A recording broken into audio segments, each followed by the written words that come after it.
The problem of Nigeria is not gun and bullet. It's spiritual. It's spiritual. You can't fight an ideology with gun and bullet. Let me explain this. Sit down before we pray. I'm worried. Some people want to fight an ideology. How do you fight an ideology? An ideology is like a spirit. You can fight an ideology. You can't use gun and bullet to stop an ideology. The way to deal with an ideology, you engage it with wisdom. The only bullet that can kill an ideology is the bullet of knowledge. Wisdom. Wisdom. The only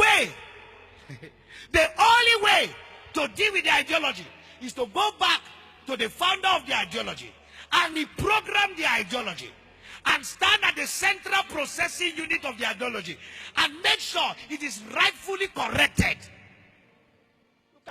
If you remove the leader, have you removed the ideology? There are more crazy Nnamdi Kanu that will come up after Nnamdi. They are just hiding under him. The only way to kill this is not by gun and bullet.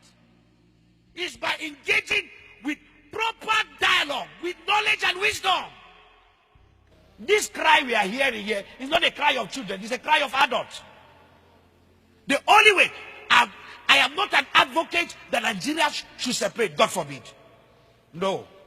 But I'm saying the best way to handle this, listen to the cry of the children. Sit down.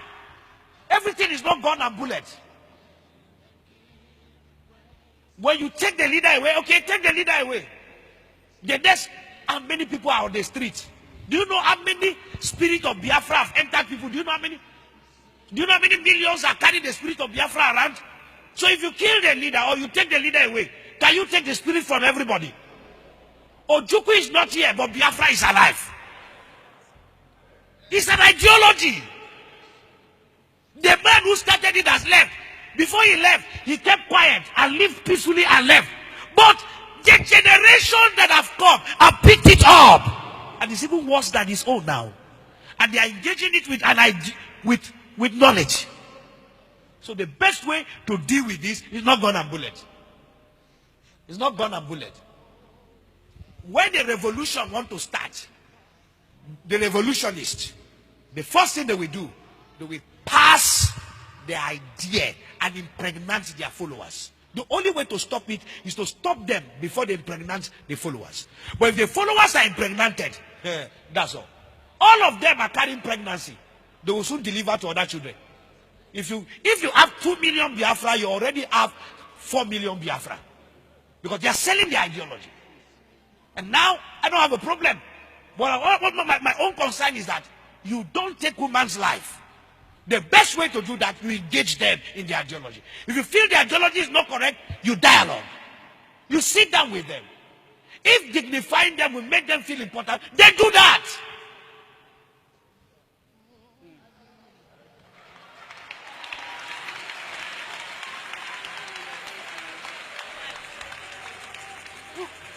We can't be killing people and we are getting excited. No.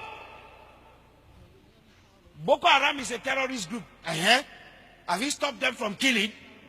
Are they not still killing? They're still killing. Did it start as a peaceful group? Yes. Were the ideology crazy? Yes. How do you engage it? Engage the leaders. And you see, some of these things are very spiritual. They are very spiritual. Very spiritual. See, something that can die within 15 days, it can stay there for 15 years. Because the way leaders are handling it.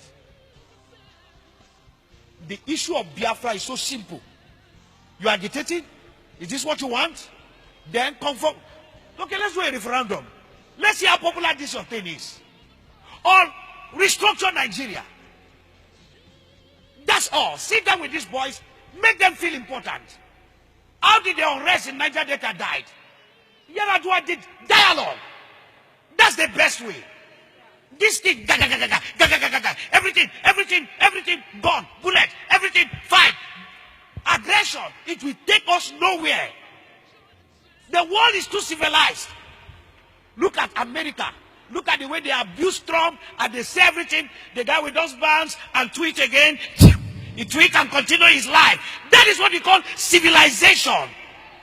That is what we call. You can abuse me to hell. Say whatever you want to say. It doesn't stop it. I am the president and I am the commander in charge of wherever you are. You abuse, but I'm still your president. These things are just simple maturity. To fill a political office is not maturity. It's an appointment. I'm worried. I started talking about Biafra before this happened. And I was saying, let's kill this thing. Dialogue. Dialogue. Even we as fathers, our children will just do some things and we see it very stupid. But we have to give them audience. I just hear them and let them talk. And when they talk, what do? We judge and advise them. Sitting down at the table and talking and talking. Even to take us to discuss for 1 month. For life not to be lost is more important than losing lives. If we have to engage Nnamdi Kanu and all the Biafra discussing, young man, what do you want? Let's do naivety in discussing than losing millions of souls. Discussion, dialogue will never kill anybody. But bullets will kill. Give Jesus a clap of praise.